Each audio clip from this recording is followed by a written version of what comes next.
Tidak perlu laskar-laskar ini yang ilegal di negara Republik Indonesia, yang memprovokasi dan membuat onar. Coba keluar daripada Bitung, keluar Minahasa, sini ke Aceh misalnya, Laskar Manguni, habis nenek-nenek moyang lu dicincang.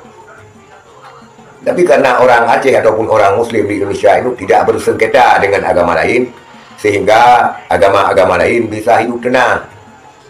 Seperti di Aceh, orang bisa hidup tenang, walaupun orang Kristen bisa dihitung jari. Assalamualaikum warahmatullahi wabarakatuh. Saudara sekalian, berjumpa kembali. Semoga saudara sehat-sehat dan baik-baik saja. Alhamdulillah. Kita lihat saudara sekalian pernyataan daripada Ketua Brigadir Manguni ataupun Ketua Brigade Laskar Manguni, entah apa namanya, tapi itu tidak terlalu penting. Yang penting adalah pernyataannya ngawur dan kacau balau. Ini kita lihat ditanggapi oleh Babe Aldo. Ini pernyataan daripada Walian Wangkok ini sesudah kerusuhan di Bitung. Dan kita ketahui kerusuhan di Bitung itu dipicu oleh Laskar Manguni. Jadi sekarang dia berkoar-koar, kita harus ini, kita harus itu, segala macam. Ternyata Laskar Manguni ini yang menganiaya Muslim pro-Palestina sampai menginjak-injak kepalanya dan juga sampai menimbulkan korban satu nyawa di Bitung. Itulah saudara sekalian Laskar Manguni yang seolah-olah dia bisa menghancurkan siapa saja, seolah-olah punya kekuatan besar di Indonesia ini, sehingga dia bisa mengobrak-abrik semaunya. Arogan daripada Laskar Manguni ini sebenarnya hanya di kandangnya saja.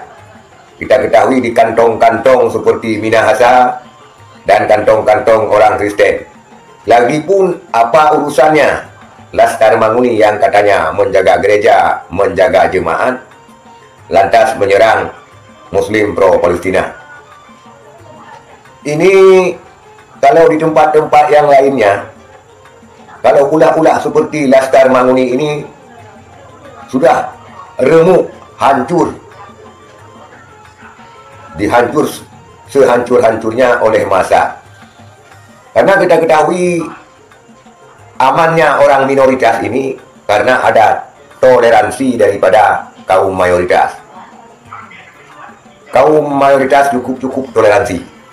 Sebut saja seperti di Aceh. Berapalah orang Kristen di Aceh ini? Kalau di Aceh orang Kristen bisa dihitung dengan jari. Orang yang beragama lain bisa dihitung dengan jari. Tetapi kenapa mereka bisa hidup tenang? Karena orang Islam ini tidak mengancam orang agama lain sebelum orang lain mengancam daripada penduduk yang Muslim. Lihat di Indonesia, berapa banyak kaum Muslim di Indonesia, tetapi tidak seangkuh tingkah daripada Laskar Manguni. Laskar Manguni ini seakan-akan dia ini sudah bisa mengobok-obok Indonesia dengan kekuatannya. Ini Laskar Manguni seharusnya oleh pemerintah dibubarkan dan jangan disisakan satupun organisasinya dan anak-anak organisasinya. Bubarkan segera. Tidak perlu laskar-laskar ini yang ilegal di negara Republik Indonesia, yang memprovokasi dan membuat onar. Coba keluar daripada Bitung, keluar Minahasa, sini ke Aceh misalnya, Laskar Manguni, habis nenek-nenek moyang lu dicincang. Tapi karena orang Aceh ataupun orang Muslim di Indonesia itu tidak bersengketa dengan agama lain, sehingga agama-agama lain bisa hidup tenang.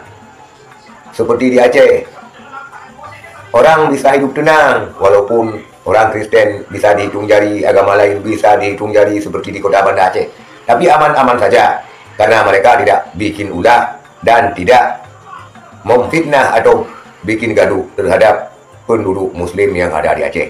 Maka mereka baik-baik saja. Ini Laskar Manguni ini, Laskar omong kosong ini, Laskar yang harus dibubarkan dan diinjak sampai ke akar-akarnya. Semoga pemerintah tanggap terhadap hal-hal yang semacam ini. Ngapain lagi ada pasukan adat, brigade ini itu segala macam? Pasukan sudah ada TNI dan Polri. Pasukan adat ini tukang bikin rusuh segala. Maka seyogianya dan secepatnya pemerintah membubarkan Laskar Manguni ini sampai ke akar-akarnya. Sekian, terima kasih. Assalamualaikum warahmatullahi wabarakatuh.